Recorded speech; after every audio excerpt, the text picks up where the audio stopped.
and gentlemen, and welcome to the 19th Nani Palkhivala Memorial Lecture. I'm sure you will join me in welcoming Dr. Jaishankar, who has so kindly agreed to deliver the lecture.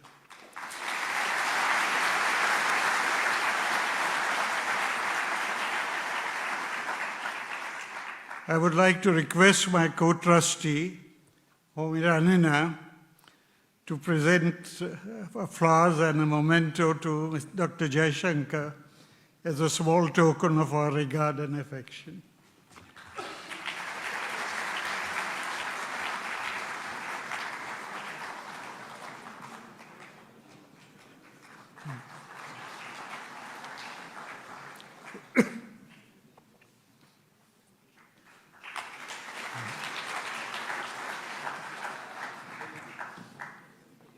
This lecture is being organized in association with the Forum of Free Enterprise, and I would like to extend a warm welcome to its members, and particularly to its president and my co-trustee, Mr. Nani. I would also like to record our gratitude to the NCPA and Mr. Khushru Santok, who unfortunately is not present here today due to a prior commitment, and to Tata Sons for their continued support and encouragement in our lectures. Nani Palkhivala passed away on 11th December 2002, and some of us, his friends and admirers, formed in 2004 the Nani Palkhivala Memorial Trust to perpetuate his memory and carry forward the causes to which he devoted his life. To this end, the Trust has instituted prizes in the leading law universities in the country, published 4 books and produced a film on his life and works, holds annual elocution competitions for law students, gives awards to champions of civil liberties, and his portrait adorns the law library in the Supreme Court. But the marquee event of the Trust has always been the annual memorial lecture. We have been fortunate that some of the most illustrious persons, including leading journalists, jurists, Chief Justices of India, governors of the Reserve Bank, and internationally renowned economists, have accepted our invitations over the years to deliver these lectures.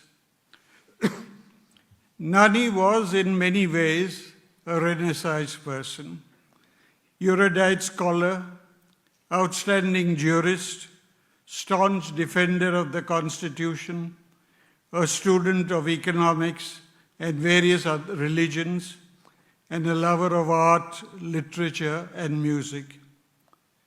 But above all, he was a social reformer who, through his speeches and writings, educated a whole generation on the issues which vitally affected their interests. The profundity of his thoughts and the felicity of his language were equally matched, and he spoke and wrote not merely in India, but also abroad. During his 20 months tenure as India's ambassador in the United States, he spoke to the media on as many as 80 occasions, and he gave 170 lectures at an astonishing rate of 2 lectures per week.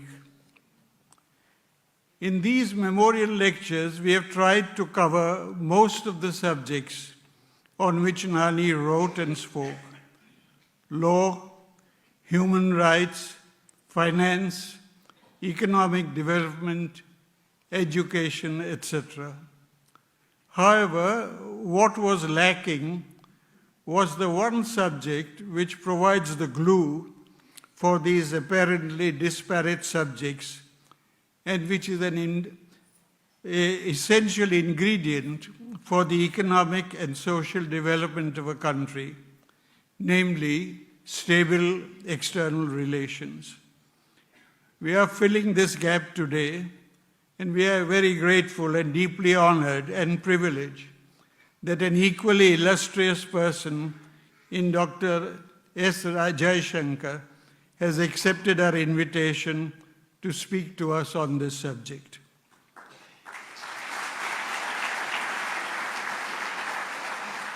Dr. Jaishankar has a master's degree in political science and a doctorate in international relations from the Jawaharlal Nehru University, New Delhi.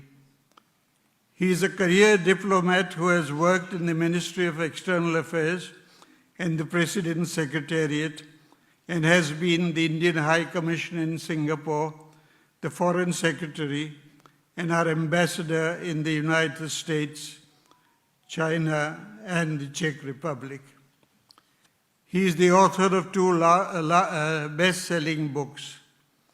He was awarded the Padma Shri in 2019. Since May 2019, he has been a member of the Rajya Sabha and has been our External Affairs Minister.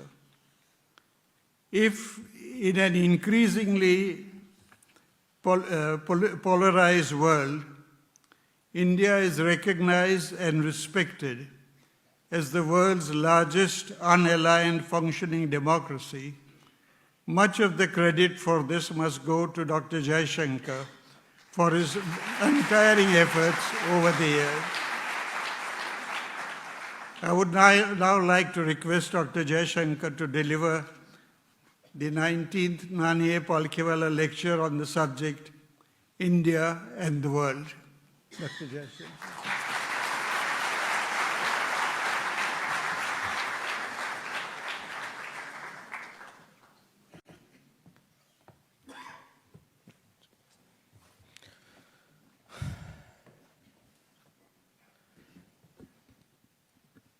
Mr. Malegam, fellow trustees, distinguished guests, it's a great privilege to be invited to deliver the Nani Palkhivala Memorial Lecture. Now, all of you are conversant with his many contributions in various domains. We heard a little bit about it just now. And he had a well-earned reputation as a defender of freedom and of liberty, as well as an advocate of economic reform. And that too at a time when it was not accepted wisdom. His two particular incarnations with which I personally connect are the associations with the Tatas and his ambassadorship to the United States. He was, of course, a great patriot, but also one who sought to give practical expression to those sentiments. It is only natural that we all remember him today. 16 January is his birth anniversary, I believe. And our thoughts turn to the prospects of the nation that he served so devotedly. Now, before I get into my remarks, let me also underline that my first significant foreign policy address for 2025 at home is taking place outside New Delhi. This reflects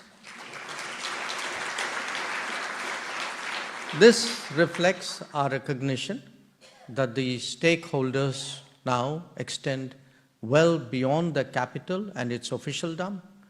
And in fact, messaging from Mumbai serves to emphasize the economic dimensions of our diplomacy. I'm sure that Nani Palkhivala would appreciate these shifts in our thinking over the last decade. Perhaps a few moments on the state of the world now is also warranted to give a context to India's relationship with it. We are 2 days away from a presidential inauguration in the very country where Ambassador Palkhivala served. It is an event that is expected to have profound consequences for the global order, rather than perceive it as a cause in itself, we should perhaps analyze it as a symptom of a churning that has now reached a critical point. That process has many dimensions, many issues, including a rebalancing of economic and political power over multiple decades.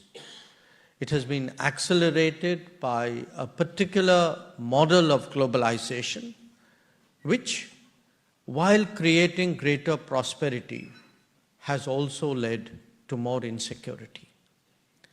Conflicts, pandemics, and climate events have actually been aggravating factors in this period. Now, technology too has played its due part by enhancing interdependence and interpenetration. On the one hand, the world is witnessing the weaponization of market shares and financial instruments. On the other, many are left to fend for themselves, be it on health, on debt, or on energy. And this integration and separateness actually coexist in our times.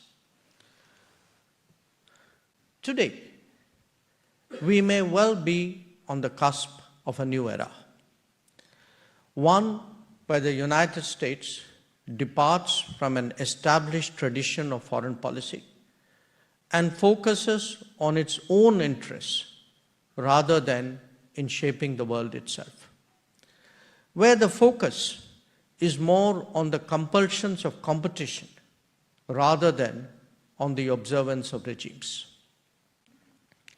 Those most anxious right now are the nations and organizations who are deeply invested in the current order. For them, any significant departure raises risks and questions a long-standing model.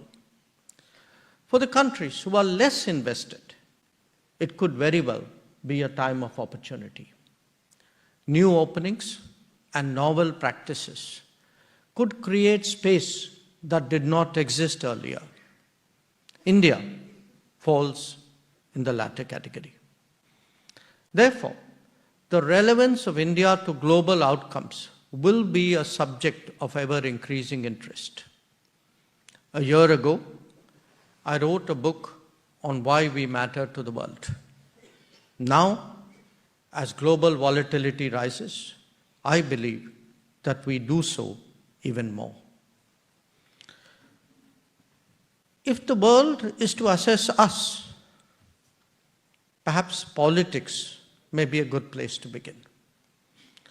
A successful election in the world's largest democracy, one that provided a renewed mandate, clearly merits global attention. When a government in a democracy gets 3 consecutive terms in this era, it must have done many things right. Continued political stability is enormously helpful to advancing sweeping reforms and ambitious development. For the world, it is also an important factor of comfort. We are already the 5th largest economy, likely to be the 3rd very soon. This is further enhanced by the scale of our talent and the difference it can make to creating trusted supply chains. Simply put, a world in transition has a greater need for what India has to offer. So how does India itself perceive the world?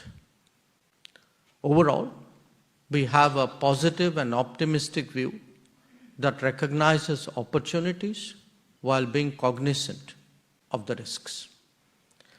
This itself sets us apart from many others who are less sanguine about their prospects.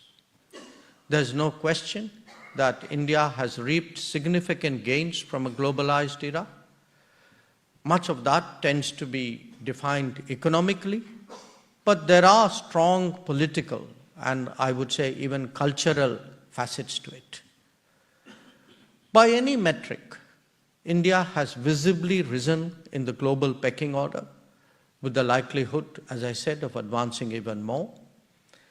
Its increasing activities are visible, but they should not mask the challenges we face. Like the rest of the world, India too has to address the over-concentration in certain geographies of manufacturing and technology. In fact, this task is central to the comprehensive national power that we must continue to build. Let us return to the context once again. The journey of rebalancing in the world has reached a stage today where we can start to discern the emergence of real multipolarity in the global order. It represents a move away, not just from the domination of the West, but from the current structure of world affairs. Technology, as I said, is becoming a greater game changer, impacting balances of power as much as they do the daily routine of our lives. It accelerates the growing tendency to leverage a broad range of activities. The era of chips and AI, electric mobility, green and clean tech, as well as drones and space, all hold transformational possibilities. But the perennial games that nations play still continue unabated. In fact, perhaps they have become even more intense. Sharpening great power competition has given it an added edge, making it now a structural feature of contemporary times. Some of what awaits us is already visible on the horizon. All of this points to a volatile, uncertain, and even turbulent world in the years ahead. Now, the challenge for India is to undertake its rise in such unpredictable circumstances. To do that, it has to accelerate both its internal growth and modernization, as well as de-risk its external exposure.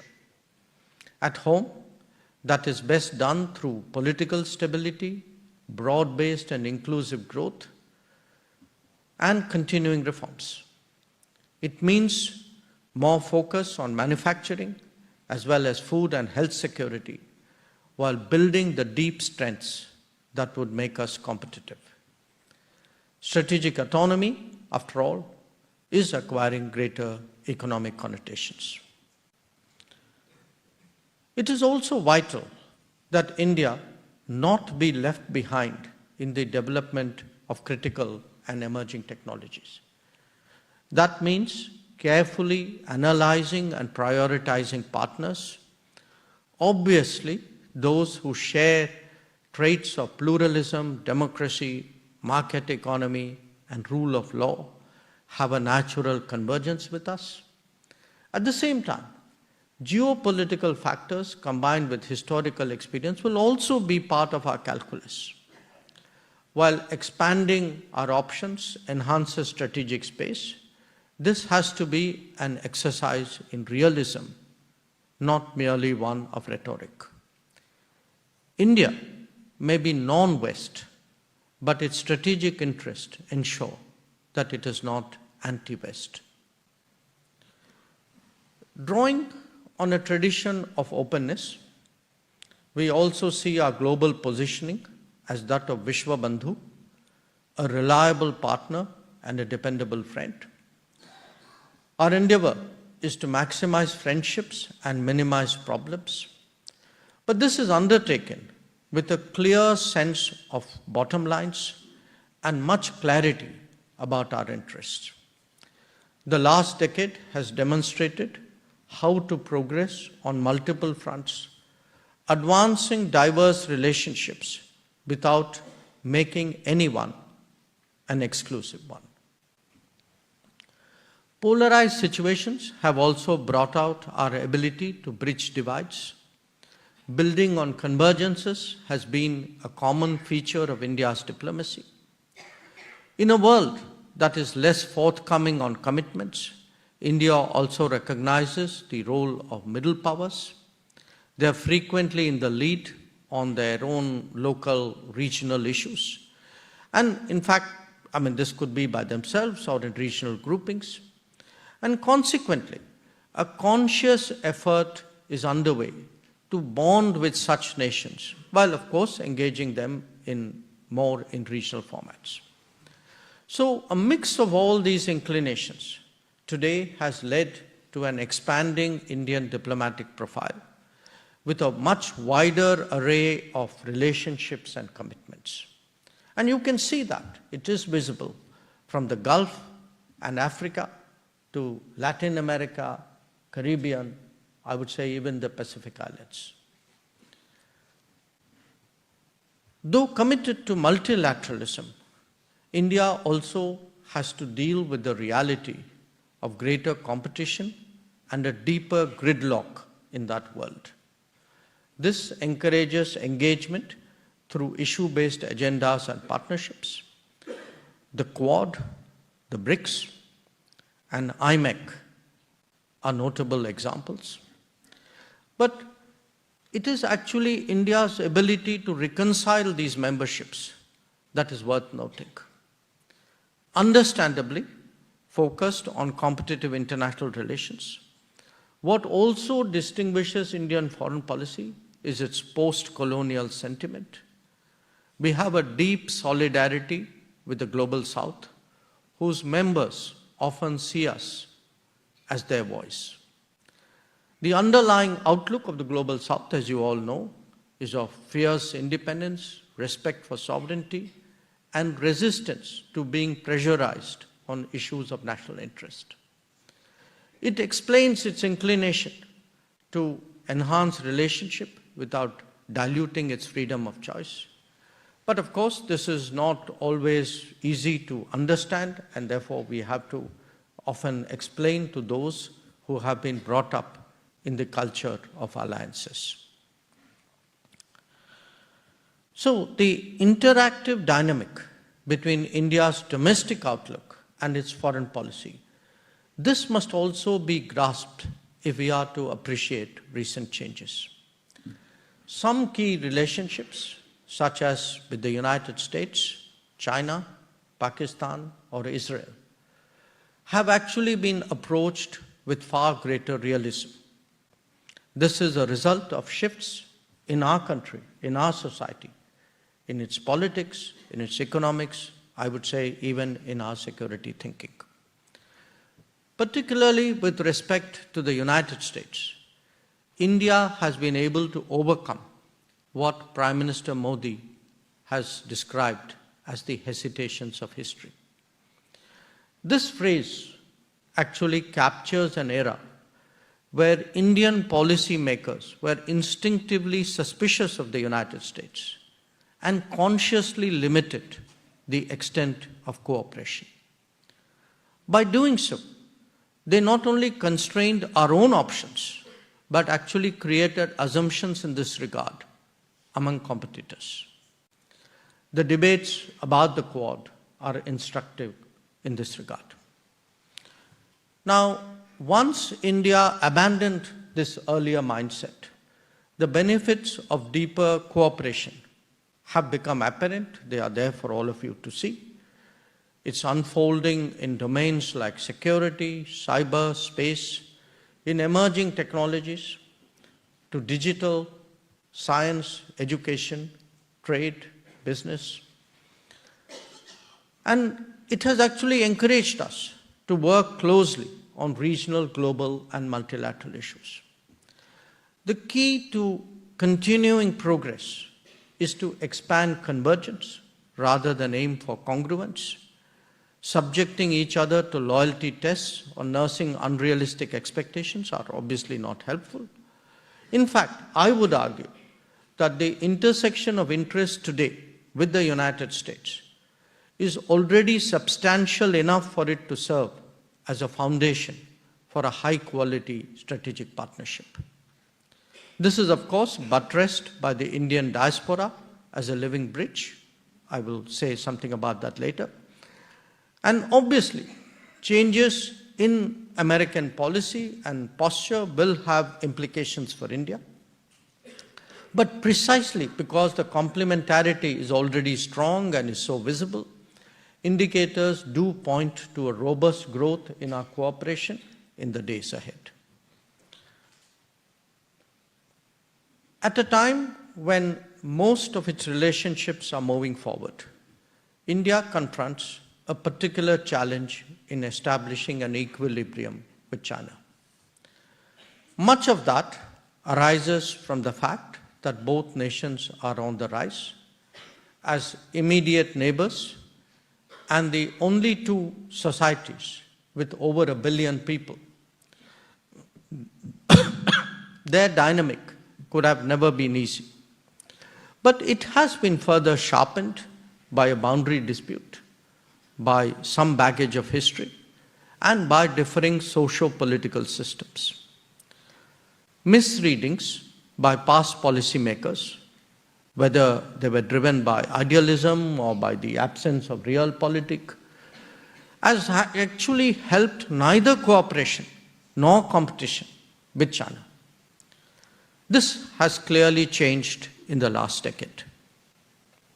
Right now, the relationship is trying to disentangle itself from the complications arising from the post-2020 border situation. Even as that is being addressed, more thought needs to be given to the long-term evolution of our ties. Clearly, India has to prepare for expressions of China's growing capabilities, particularly those that impinge directly on our interests. To hold up its own end, a more rapid development of India's comprehensive national power is necessary. This is not just about correcting the earlier neglect of the border infrastructure and the oceanic periphery, but also in mitigating dependence in sensitive domains. There could naturally be practical cooperation undertaken with due diligence. All in all, India's approach can be summed up in terms of what we call the three mutuals: mutual respect, mutual sensitivity, and mutual interests. Bilateral ties can also benefit from a greater realization that what is at stake is actually the larger prospect of both nations, and in fact, without exaggeration, I would say even of the global order. It needs an acceptance that the emergence of a multipolar Asia is an essential prerequisite for a multipolar world. Now, changes in the weight and the stance of the United States and China are among the key factors contributing to the emergence of the Indo-Pacific as a theater. For India, this engagement is a logical extrapolation of its Act East policy that initially focused on the ASEAN. It also reflects a deeper engagement with Japan and with Australia, two fellow members of the Quad mechanism, as also with South Korea. In many ways, the Quad is a grouping foretold by India's vastly improved relationship with its individual constituents.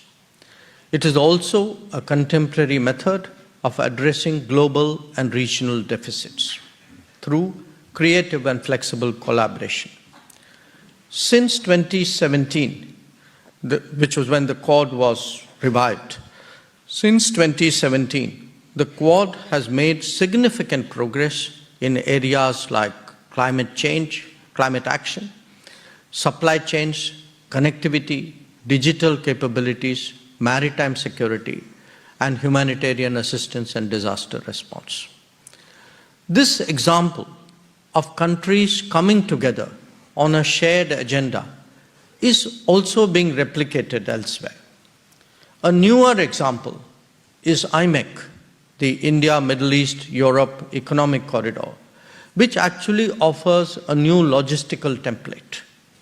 In fact, in the last decade, India has either initiated or joined about 40 different endeavors with multiple partners on specific issues. They speak of an ability to carry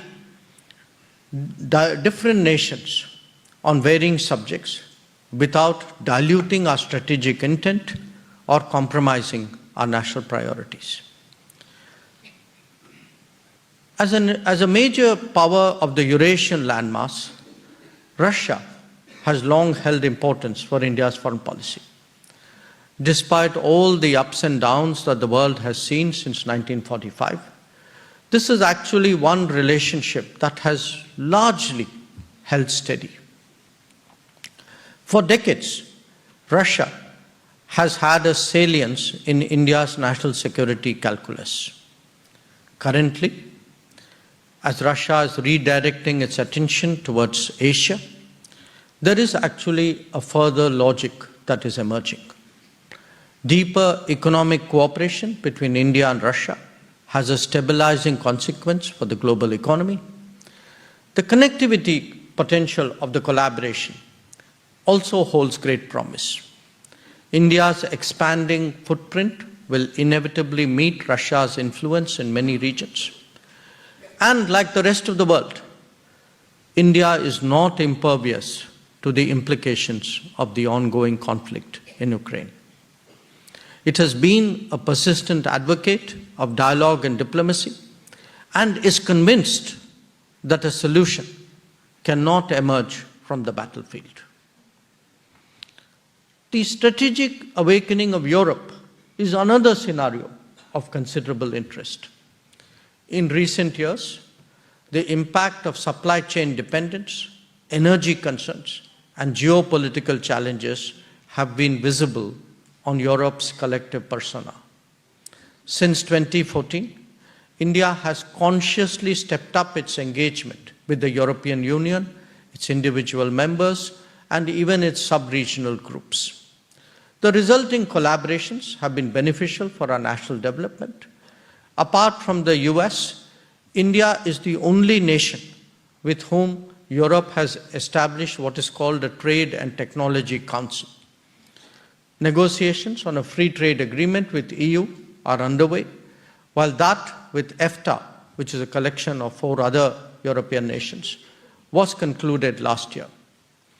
The conversation is now also focusing on India as a production and supply chain partner, especially in domains that value resilience and trust. That Europe now perceives stakes in the Indo-Pacific is a welcome expression of its expanding worldview. Now, an adept navigation of the global landscape, the landscape which I have presented to all of you, that is naturally key to India's prospects. And the task begins closest to home. India's challenge has been to rebuild a neighborhood in the aftermath of the partition. It is now doing so through a generous and non-reciprocal approach, funding and supporting energy, rail and road connectivity, expanding trade and investment, and intensifying exchanges and contacts. In times of crisis, be it the pandemic or the economic meltdown, India has actually served as an insurance for its smaller neighbors. Sri Lanka discovered that in 2023, when India put together a package of more than $4 billion, even while the rest of the world deterred. It is also a reality that political developments may throw up complex situations, as we are currently witnessing in Bangladesh. The very purpose of closer cooperation and contacts is actually to address such contingencies. At the end of the day, it is the mutuality of interests that should be counted upon to prevail. Pakistan remains the exception in our neighborhood in view of its support for cross-border terrorism. And that cancer is now consuming its own body politic. Obviously, the entire subcontinent has a shared interest in Pakistan abjuring that approach. There are also issues in respect of two other neighbors, Myanmar and Afghanistan. We in India have long-standing people-to-people ties with both societies. And we must be mindful that those more proximate have stakes which are quite different from others far away. Even as India's growth serves as a lifting tide beyond its borders, the extended neighborhood too is keen to revive its historical connections.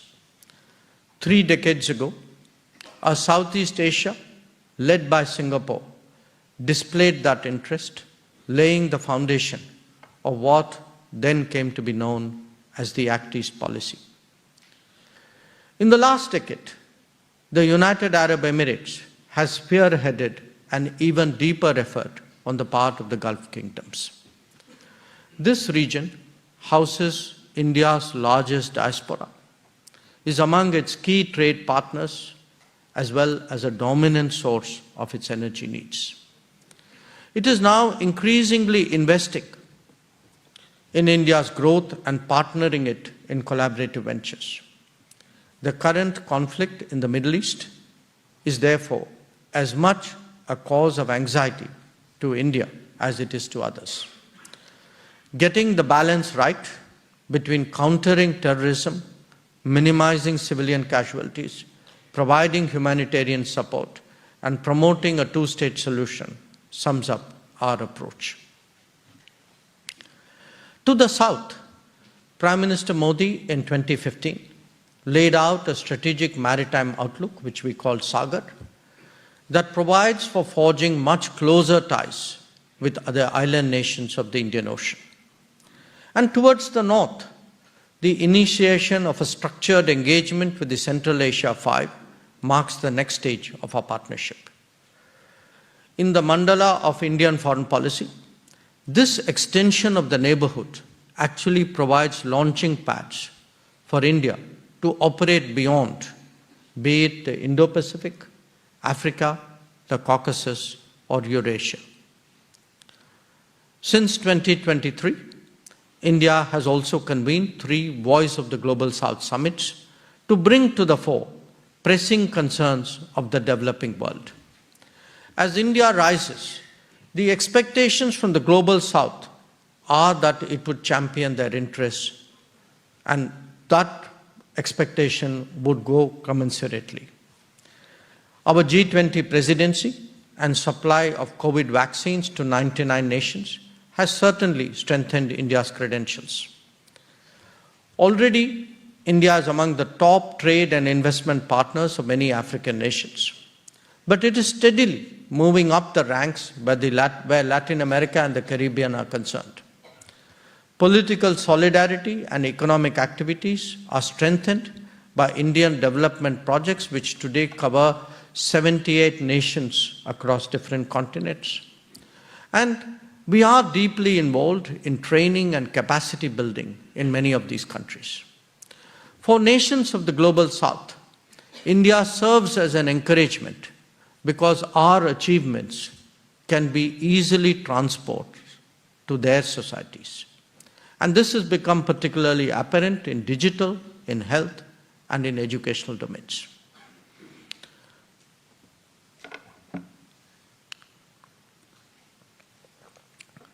Among the challenges that India confronts, because that too is a subject we need to look at, among the challenges that we confront is the architecture, actually, of the current global order.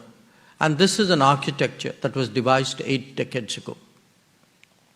Since then, the membership of the United Nations has actually quadrupled.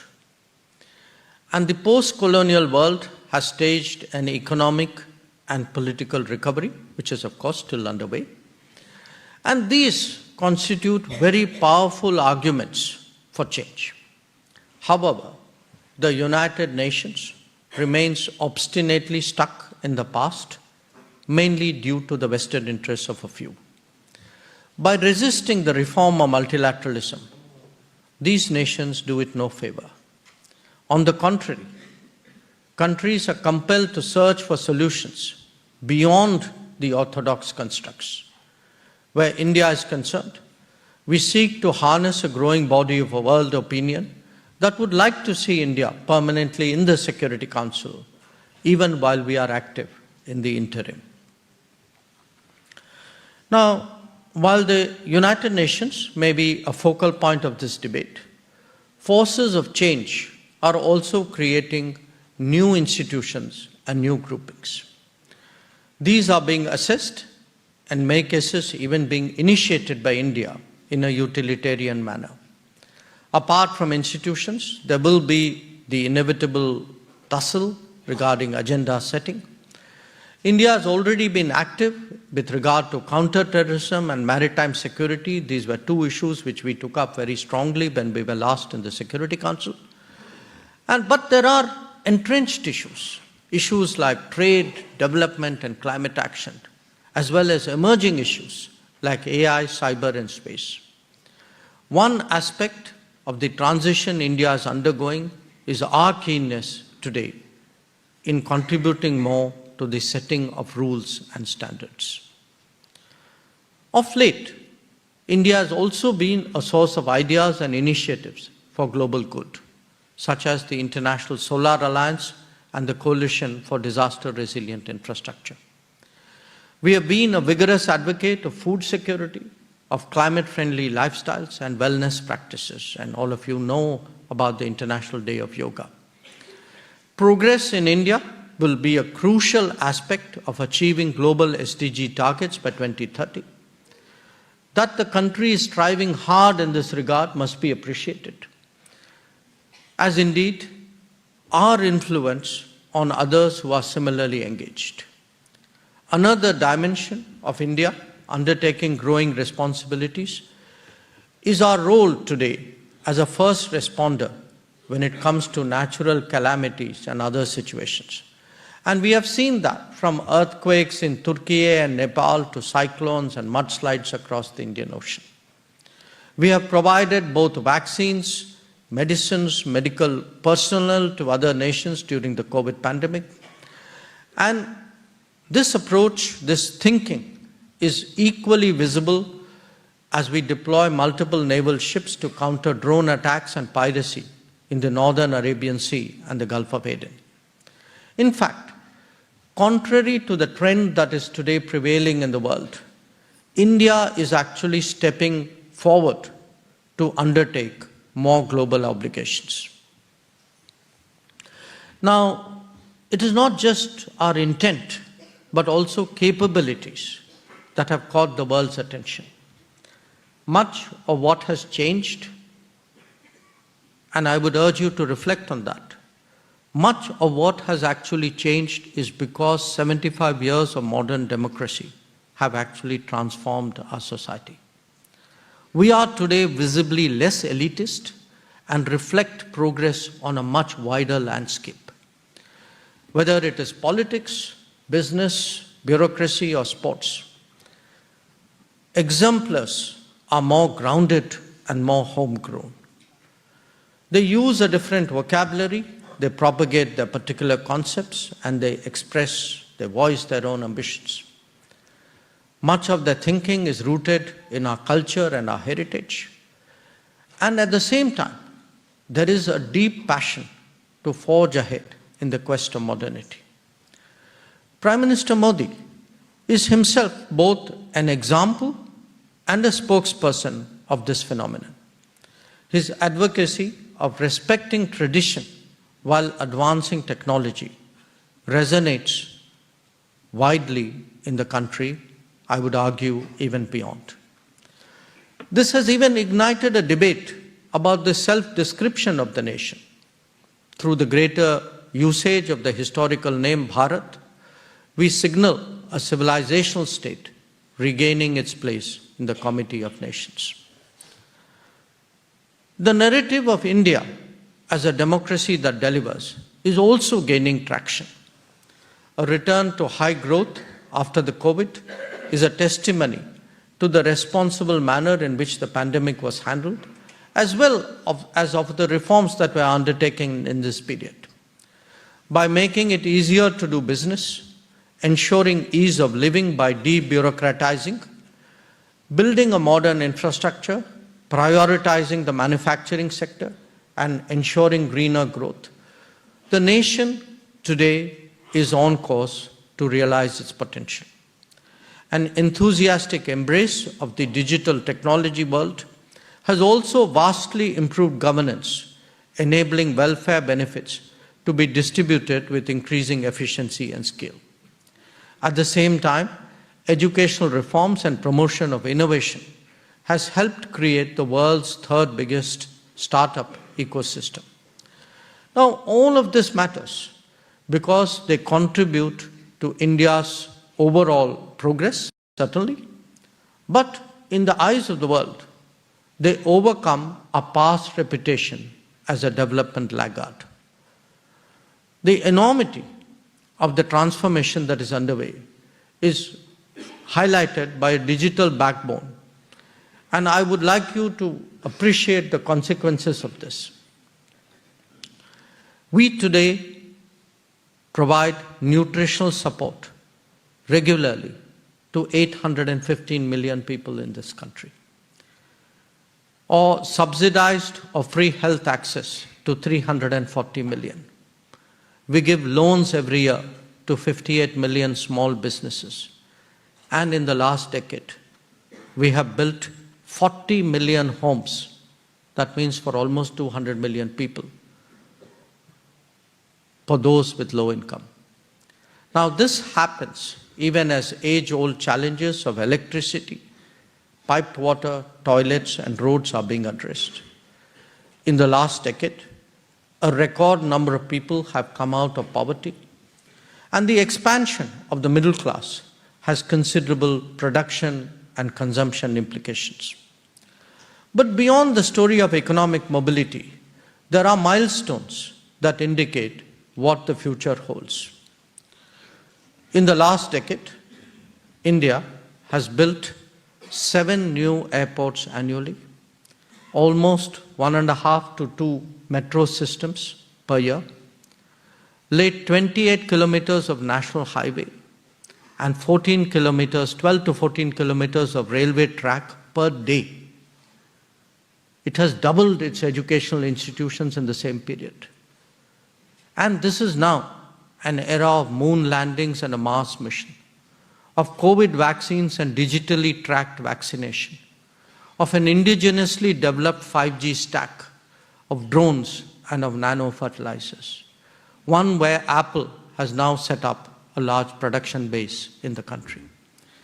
Every month, 13 to 16 billion digital cashless transactions, which are multiple times the level of the United States and China put together. This is what is actually happening around us. Now, sometimes all of this is taken for granted at home. But I assure you, the world definitely sees the change, its scale, and its intensity. Now, the examples of such changes are visible in other domains as well. Colonial era penal codes have finally been replaced by those which are more appropriate to national circumstances. Education in Indian languages has found greater encouragement. Appreciation for local products is gaining ground. And in fact, so is the interest of one region about the culture and heritage of another.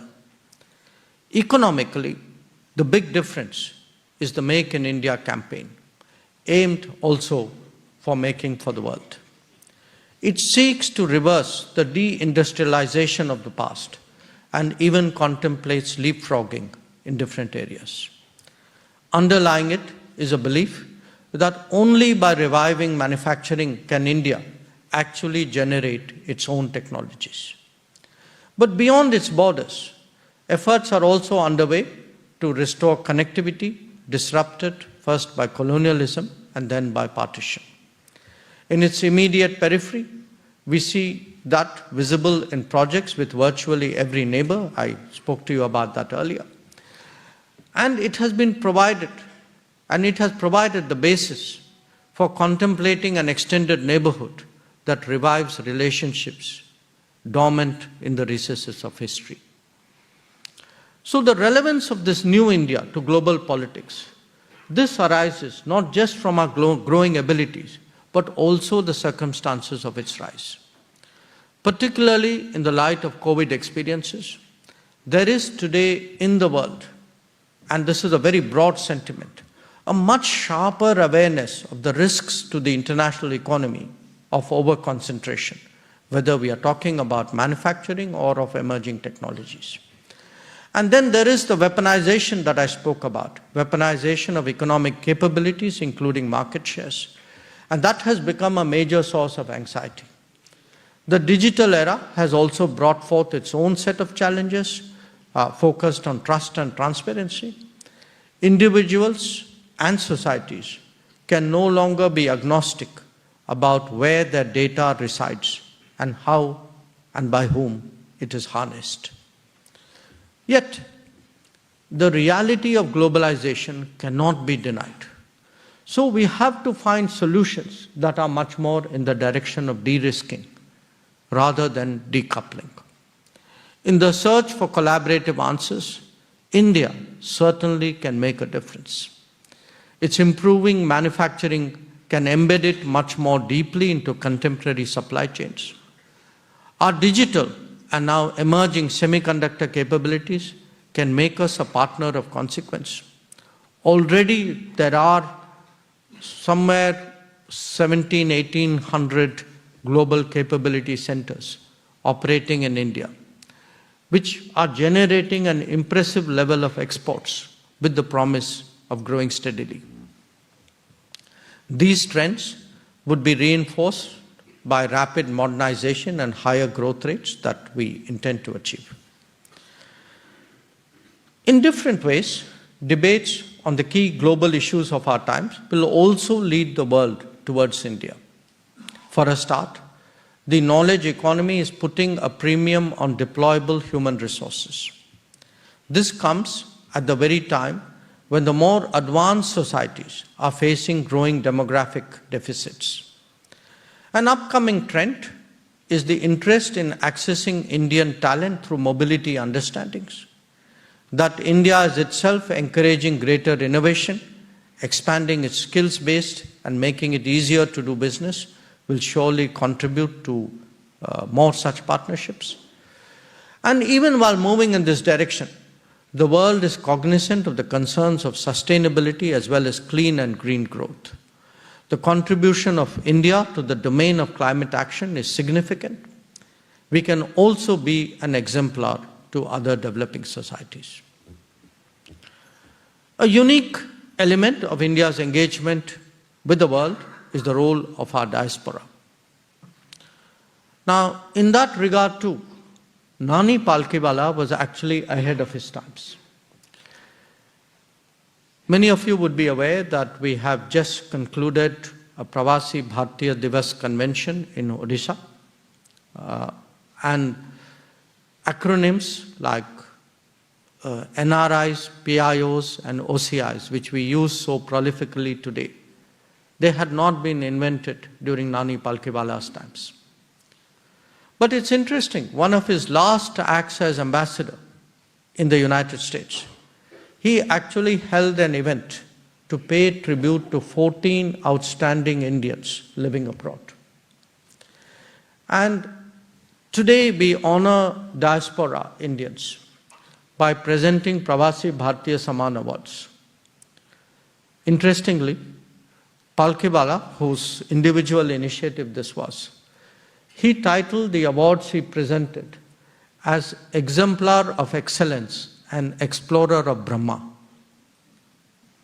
And I should tell you, the recipients included Hargovind Khurana, the Nobel laureate, S. Chandrasekhar, the astrophysicist and Nobel laureate, and Zubin Mehta.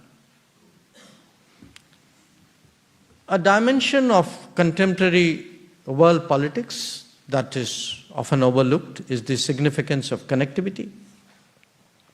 As production and consumption centers have both diversified and expanded, and corridors. The natural changes to repair the colonial era disruptions actually have still not advanced as much as they should. Of course, in recent times, we have seen some major initiatives, but these have been largely national and unilateral. I think most of you understand what I'm talking about.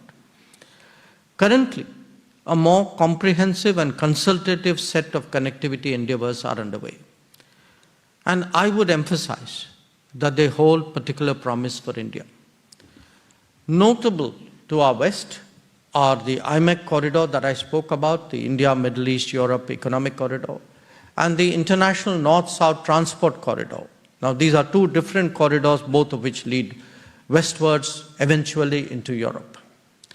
To the east, there is the Trilateral Highway, which begins from India through Myanmar all the way east on land, and the Chennai-Vladivostok corridor on sea.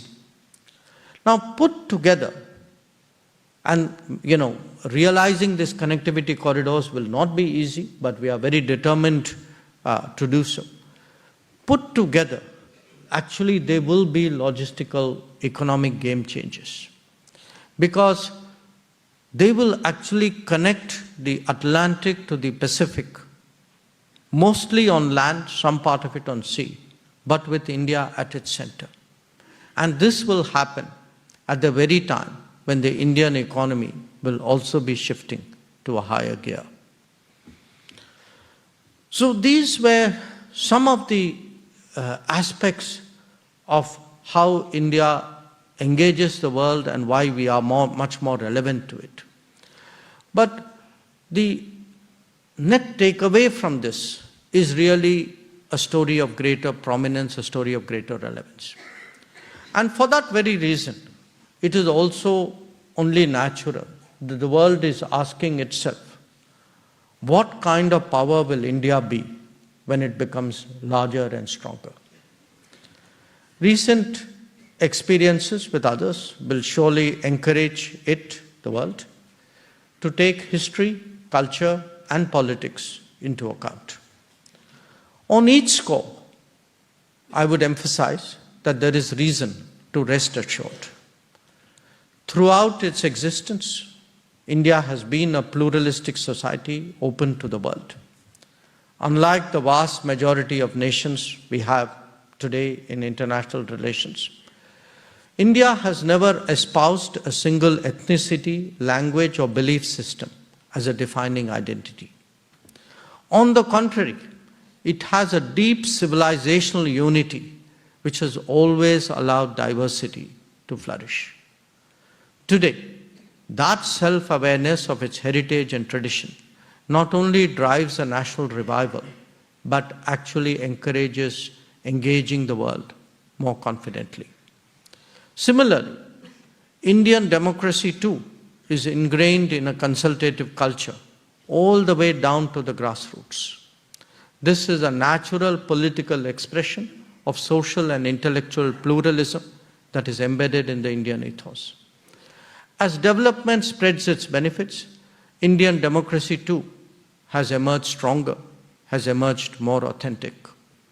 Certainly, our political representation currently is perhaps the broadest we have ever had in history. Where India's business outlook is concerned, this too is very much in sync with other domains. Despite decades of left-leaning ideology imposing regulations and state control, entrepreneurship and commerce were resilient enough in our country to survive. Indeed, Nani Palkhivala himself was a strong proponent of these traits in very difficult circumstances. And I want today to recall his words describing that era. And he says, perhaps there is no other country on earth which has in such ample measure all the enterprises and skills needed to create national wealth, and which takes such deliberate and endless pains to restrict and hamper its creation. Fortunately, that era is behind us. Today,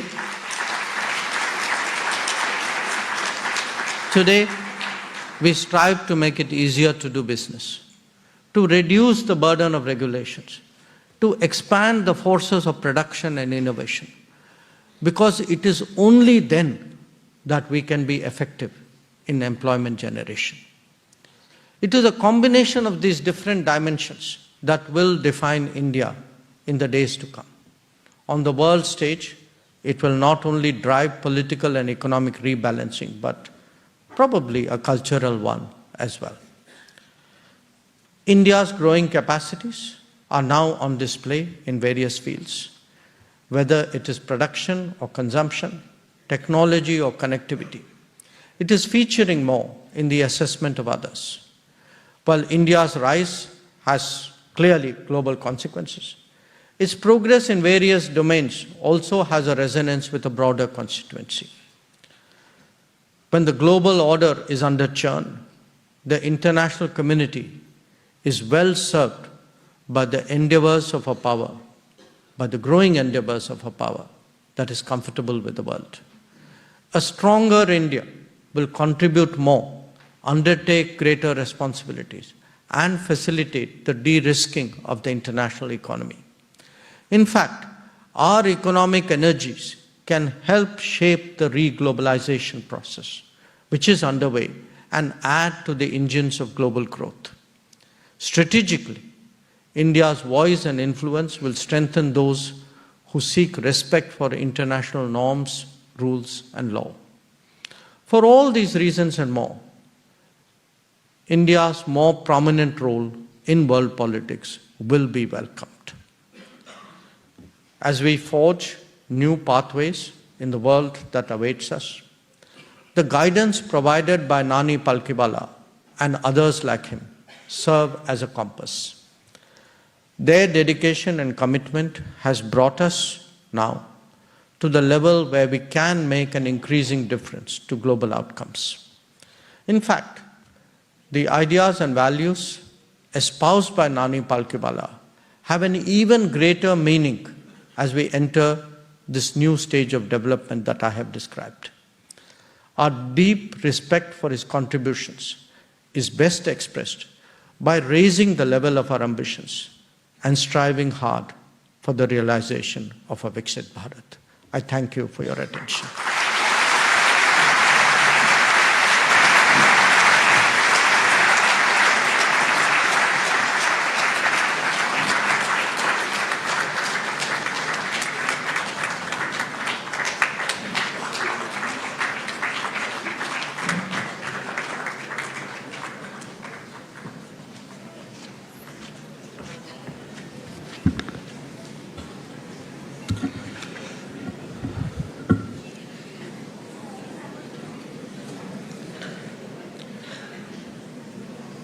On behalf of the Nani A. Palkhivala Memorial Trust, I must first propose a vote of thanks, not only on the Trust behalf, but on all of you, all your behalf, for a truly outstanding 19th Memorial Lecture.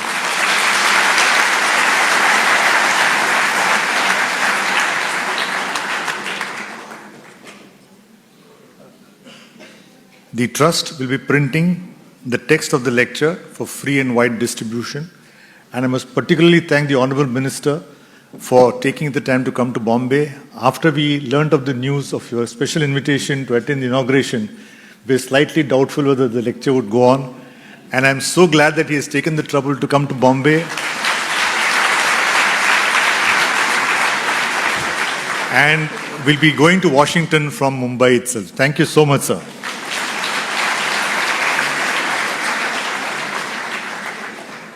I must also thank Mr. K. N. Santuk, Chairman of the NCPA, for providing this magnificent Tata Theatre Trust free of cost for this lecture, and the entire team of NCPA for their support. I must thank Tata Sons for their continued support for the program, thank the Forum of Free Enterprise and the entire team for arranging today's program. I must also thank various officials of the External Affairs Ministry for helping coordinate this entire lecture.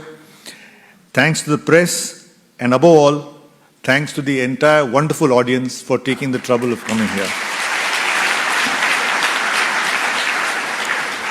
I would now request all of you to stand for the national anthem.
Jai.